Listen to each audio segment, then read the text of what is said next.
안녕하세요. 내과 전문의 한재성입니다.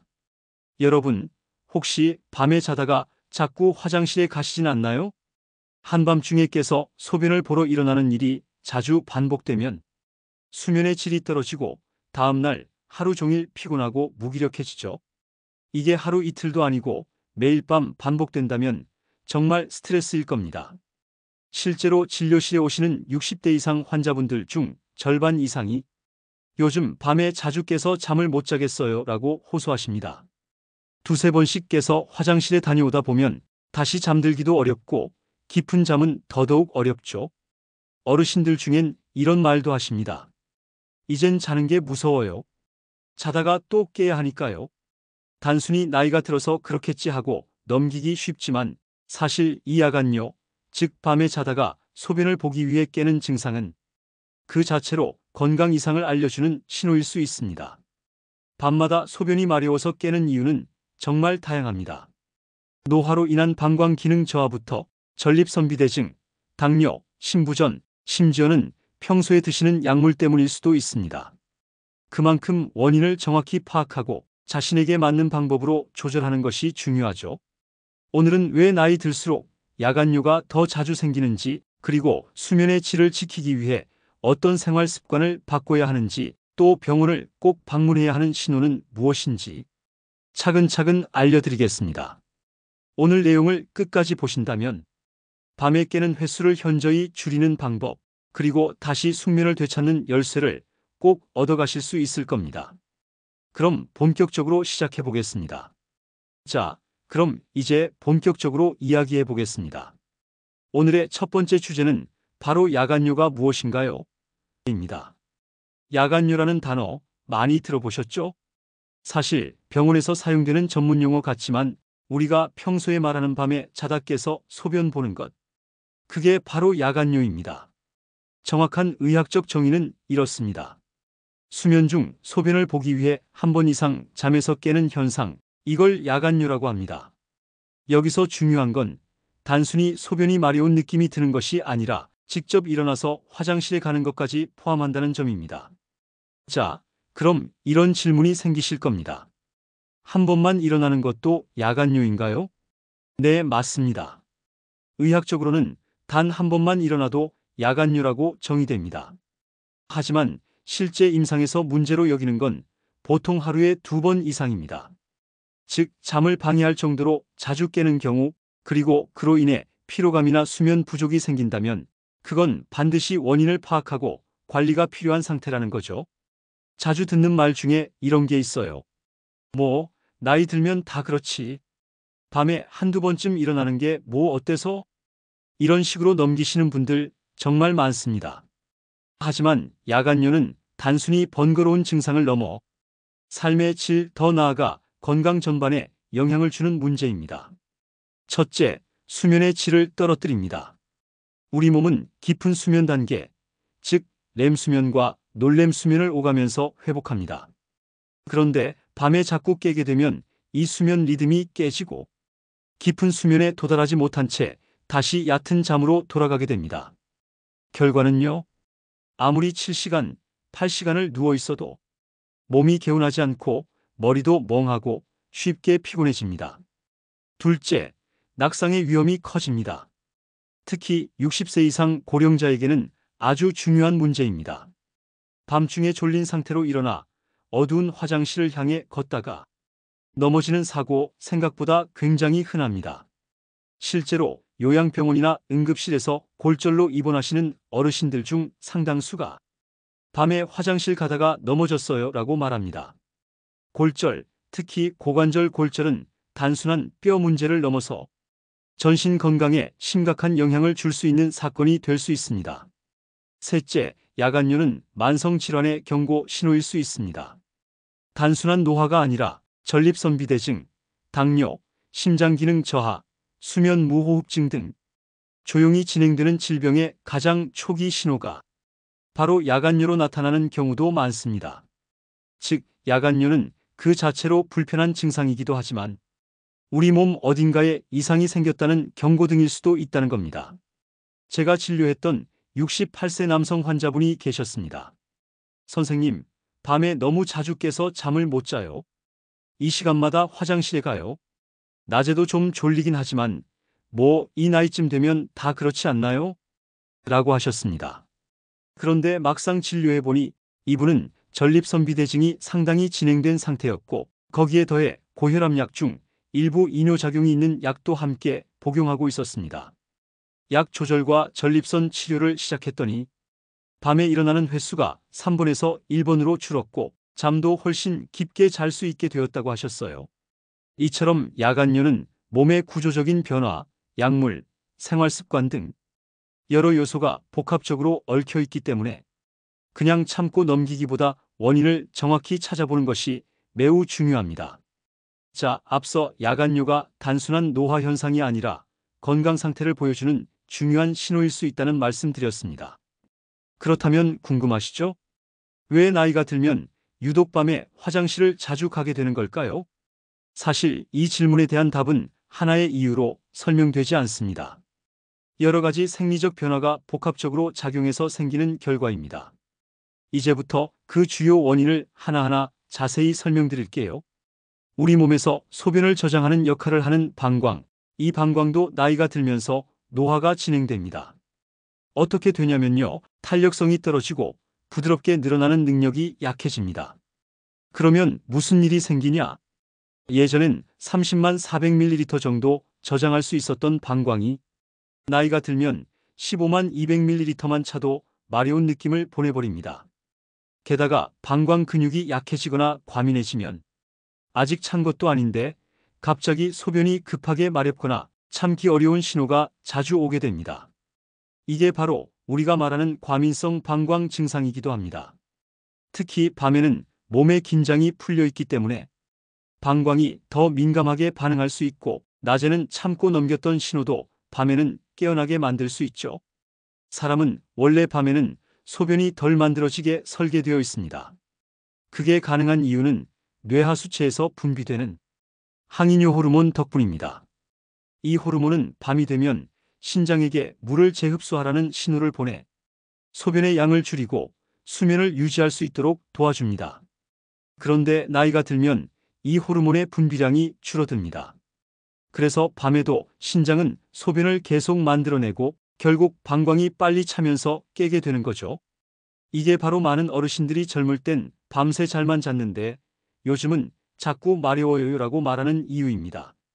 실제로 노인의 ADH 분비량은 3040대의 절반 이하까지 줄어들 수 있습니다. 이 부분은 남성분들께 특히 중요한 내용입니다. 전립선은 남성의 요도를 감싸고 있는 기관인데 나이가 들면 점점 커지는 경향이 있습니다. 이걸 전립선비대증이라고 하죠.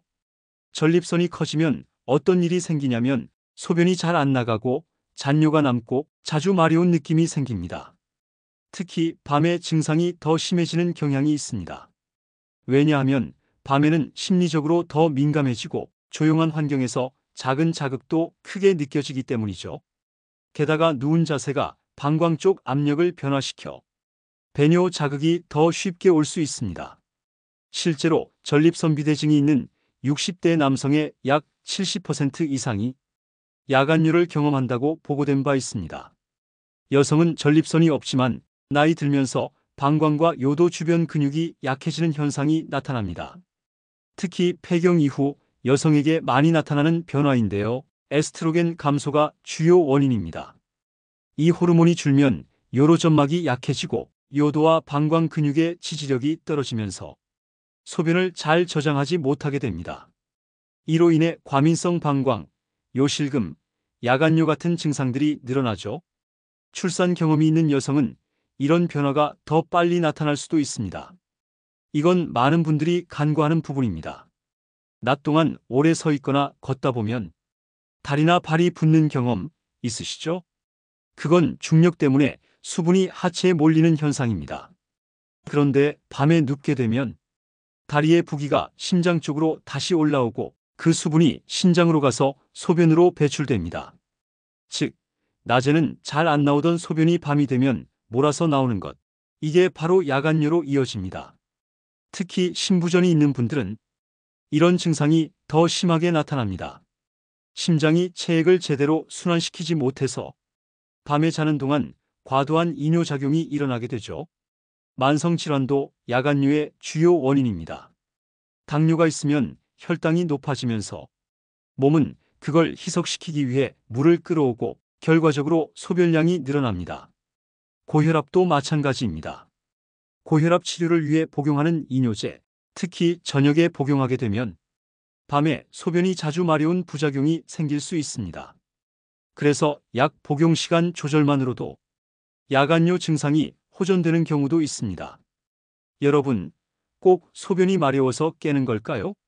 사실은 수면장애로 먼저 깼다가 그 뒤에 소변이 마려운 느낌을 인식하는 경우도 많습니다. 특히 수면무호흡증이 있는 분들은 밤에 여러 번 각성하고 그 과정에서 방광 자극도 함께 느끼는 경우가 흔합니다. 그래서 수면 클리닉에서 수면무호흡 치료를 시작했더니 야간뇨 증상이 함께 좋아졌다는 사례도 많습니다. 야간뇨는 복합적인 원인에서 비롯되기 때문에 정확한 진단이 매우 중요합니다. 단순히 물 마시는 양만 조절한다고 해결되지 않을 수도 있죠. 자, 지금까지 우리가 야간뇨가 단순한 노화 현상이 아니라 건강 경고 신호일 수 있다는 것, 그리고 나이가 들면서 왜 야간뇨가 심해지는지에 대해 이야기했죠. 그렇다면 지금 당장 내가 할 수 있는 건 뭘까? 이게 궁금하시죠? 오늘은 제가 진료실에서 실제로 환자분들께 가장 자주 드리는 생활 습관 조언들을 하나하나 구체적으로 말씀드릴게요. 그냥 추상적인 말이 아니라 지금 오늘부터 실천할 수 있는 방법들입니다. 많은 분들이 야간뇨가 심해지면 물을 덜 마셔야 하나요? 하고 물어보세요. 그런데 그건 절반만 맞는 이야기입니다. 수분 섭취는 줄이면 안 되고 언제 마시느냐를 조절해야 합니다. 오전 오후 5시까지는 충분히 수분을 섭취하세요. 하루 1.5리터 정도는 몸에 필요한 수분량입니다. 오후 6시 이후부터는 조금씩 줄이기 시작합니다. 특히 저녁 8시 이후에는 물이나 수분 많은 과일, 국물 섭취를 의식적으로 줄여야 합니다. 잠자기 이 시간 전부터는 물을 마시지 않는 것이 좋습니다. 습관적으로 TV 보면서 물 한 컵, 과일 한 접시 드시는 분들 많으시죠? 이 습관 하나만 바꿔도 밤에 한 번 덜 깨는 효과가 생깁니다. 낮 동안 다리가 잘 붓는 분들 많으시죠? 다리 부어서 신발이 안 맞아요. 이런 말씀 자주 듣습니다. 그런데 이 부은 다리의 수분이 밤에 누우면 몸쪽으로 돌아와서 신장을 자극하고 그게 결국 밤에 소변이 늘어나는 이유가 됩니다. 이런 분들은 이렇게 해보세요. 저녁 시간에 다리를 30분 정도 높이 올려두기. 누워서 다리 아래 쿠션을 대거나 벽에 기대는 자세도 좋습니다. 수분을 미리 심장 쪽으로 올려주는 것이 핵심이에요. 가벼운 종아리 마사지를 해주는 것도 효과적입니다. 혈액순환을 도와 수분이 미리 빠지도록 해주는 거죠. 이 작은 습관 하나로도 밤중에 소변이 몰리는 현상을 확실히 줄일 수 있습니다. 야간뇨를 일으키는 대표적인 음료가 뭔지 아세요? 카페인이 들어있는 커피, 녹차, 홍차, 초콜릿 음료, 알코올이 들어간 맥주, 소주, 와인 등 모든 주류. 이들은 모두 이뇨작용이 강해서 소변을 더 많이 만들게 하고 방광을 자극해 소변 마려움을 더 민감하게 느끼게 만듭니다. 그래서 저는 이렇게 권해요. 카페인은 오후 2시 이전까지만 마시기. 특히 카페인이 든 차를 식후에 드시는 분들 많죠. 녹차도 생각보다 카페인이 많습니다. 술은 특히 저녁 늦게 마시지 않기. 맥주 한 캔 마시고 자면 잠이 잘 와요라고 하시는 분도 있는데 실제로는 잠은 얕아지고 중간에 자주 깨게 됩니다. 절대 숙면에 도움이 안 됩니다. 의외로 많은 분들이 자기 전에 화장실을 안 가고 그냥 누우시거나 한번 갔다 와도 금방 또 마려운 느낌이 들어 다시 가는 경우가 있어요. 이런 경우엔 2번 화장실 가기 전략을 써보세요. 잠자기 30분 전에 한번 화장실에 갑니다. 그 후 바로 눕지 말고 세수하거나 TV를 보며 시간을 보내고 잠들기 직전에 한 번 더 화장실에 다녀오는 겁니다. 이게 왜 중요하냐면요. 우리 방광은 비워진 상태를 꽤 오래 유지할 수 있기 때문에 이번 배뇨 루틴을 만들면 첫 수면 단계에서 깨는 걸 줄일 수 있습니다. 조금 귀찮지만 정말 효과 좋은 방법이 하나 있습니다. 바로 배뇨일지를 3일만 써보는 것이에요. 언제, 얼마나 자주 소변을 보는지, 물은 언제 얼마나 마셨는지, 밤에 몇 번 깼는지, 소변량은 많았는지, 그냥 마려움만 있었는지. 이걸 적어보면 자신도 몰랐던 습관적인 실수를 발견하게 됩니다. 예를 들어 어떤 분은 나는 저녁에 물 안 마신다고 하시면서 밤 9시에 큰 사과 하나를 드시더라고요. 사과도 수분 함량이 85% 이상입니다. 이런 실수가 의외로 많습니다. 많은 분들이 밤에 소변이 마려운 것 자체보다 깨야 한다는 걱정 때문에 잠이 더 깊어지지 않는다고 호소하십니다. 이런 분들은 다음과 같은 전략을 써보세요. 수면등을 설치해 두세요. 완전히 어두운 방에서 화장실 가기 위해 켜는 밝은 불빛은 뇌를 각성시켜서 다시 잠드는 걸 어렵게 만듭니다. 침대에서 화장실까지의 동선을 미리 정리하세요. 걸려 넘어질 물건이 없도록 하고 화장실 문 근처에 작은 센서 등을 설치하면 훨씬 안전합니다. 마음의 긴장을 푸는 습관도 중요합니다. 깨면 또 가야 해라는 불안이 오히려 배뇨 자극을 일으킵니다. 취침 전 가벼운 스트레칭이나 복식 호흡, 명상 앱도 활용해 보세요. 너무 기본적이지만 절대 빼놓을 수 없는 이야기입니다. 비만은 방광을 압박하고 복부 지방은 배뇨근 기능 저하와 관련이 있습니다. 또한 적절한 유산소 운동은 하체 부종을 줄이고 신장 기능을 개선하는 데도 도움이 됩니다. 무리할 필요는 없습니다. 매일 2030분 정도 걷기 운동만으로도 충분합니다. 되도록 오전 오후 시간대에 실천하는 게 좋고 저녁 늦게 운동하면 오히려 각성이 돼서 수면에 방해될 수 있습니다. 이 중 하나만 바꿔도 효과를 느끼는 분들이 있고 23가지를 함께 실천하면 밤에 깨는 횟수가 절반 이하로 줄어들기도 합니다. 가장 중요한 건 내 몸의 패턴을 알고 나에게 맞는 방법을 꾸준히 실천하는 것입니다. 자, 앞 시간까지는 생활 습관으로 야간류를 조절하는 방법을 하나하나 소개해 드렸죠. 물 마시는 시간, 카페인, 다리 부종 관리, 2번 화장실 가기 루틴 등 이런 방법만 잘 실천해도 많은 분들이 밤에 깨는 횟수가 줄어드는 걸 경험하십니다. 그런데 말입니다. 아무리 생활 습관을 조절해도 밤마다 자꾸 깨는 분들, 심지어 증상이 점점 심해지는 분들도 계세요.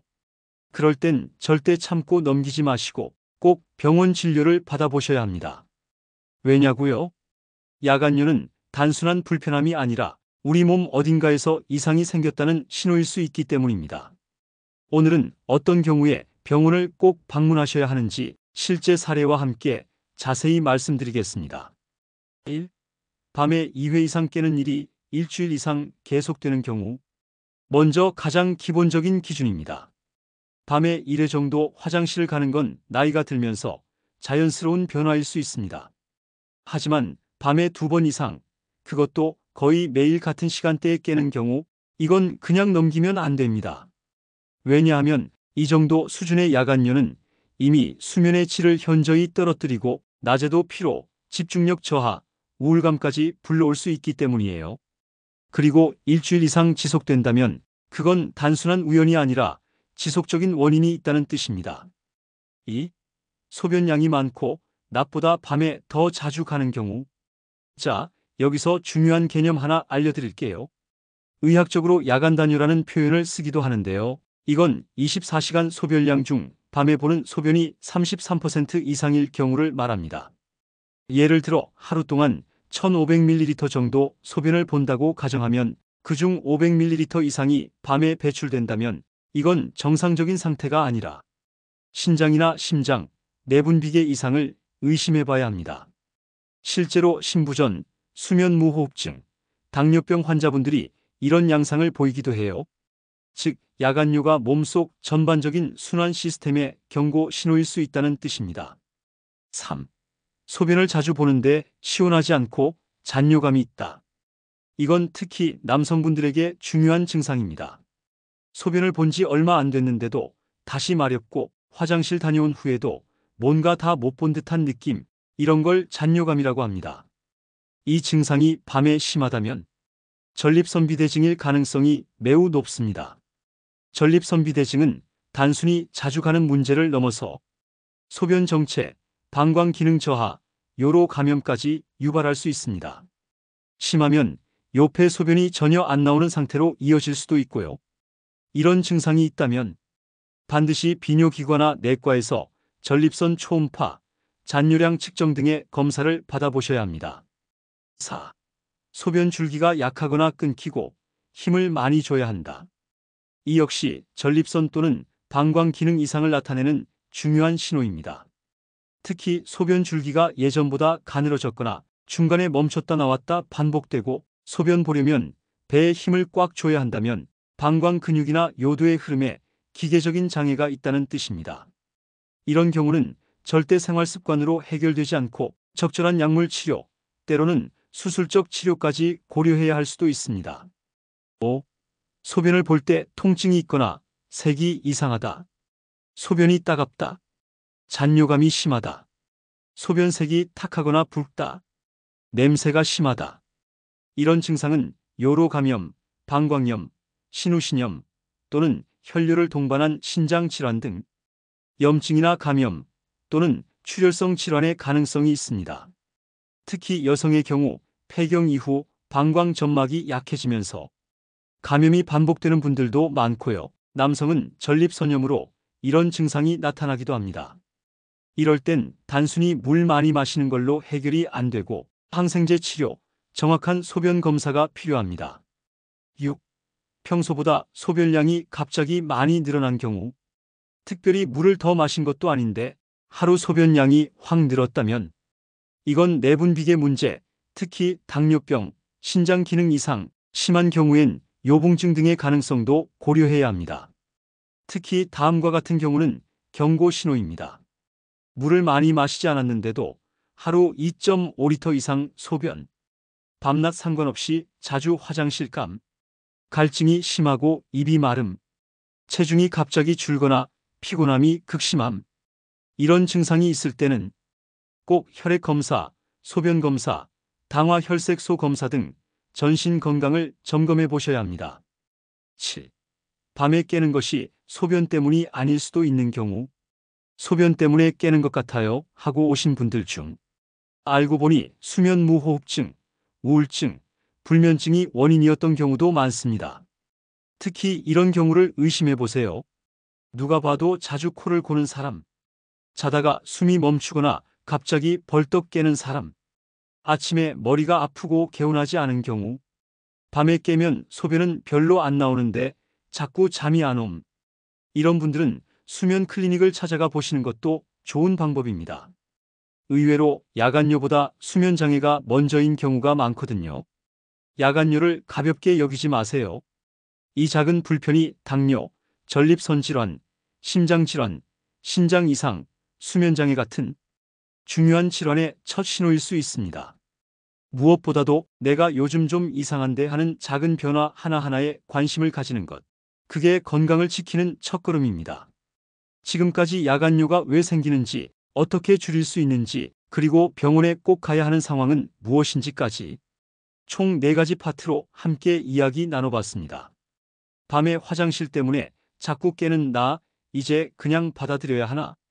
많은 분들이 이렇게 생각하시지만 사실 알고 보면 조금만 관심을 가지고 생활 습관을 바꾸거나 필요할 땐 진료를 받아보는 것만으로도 야간뇨는 충분히 개선될 수 있는 증상입니다. 잠을 잘 자는 것은 단순한 휴식이 아니라 우리 몸이 스스로 회복하고 재정비하는 시간입니다. 그 수면의 질을 지키는 건 60대 이후 건강을 지키는 데 있어 가장 기본이자 핵심적인 요소입니다. 불편함을 당연하게 여기지 마세요. 몸이 보내는 작은 신호일수록 조기에 알아차리고 조치할수록 그만큼 회복도 빠르고 삶의 질도 달라집니다. 혹시 오늘 내용 중에서 내 이야기 같은 부분이 있었다면 부담 갖지 말고 가까운 병원이나 주치의와 상담해 보세요. 무엇보다 중요한 건 나를 아끼는 태도, 그리고 작은 변화를 실천하려는 용기입니다. 앞으로도 여러분의 건강한 삶을 위한 유익한 정보와 따뜻한 조언으로 찾아뵙겠습니다. 저는 내과 전문의 한재성이었습니다. 오늘도 건강하고 편안한 밤 되시길 바랍니다. 감사합니다.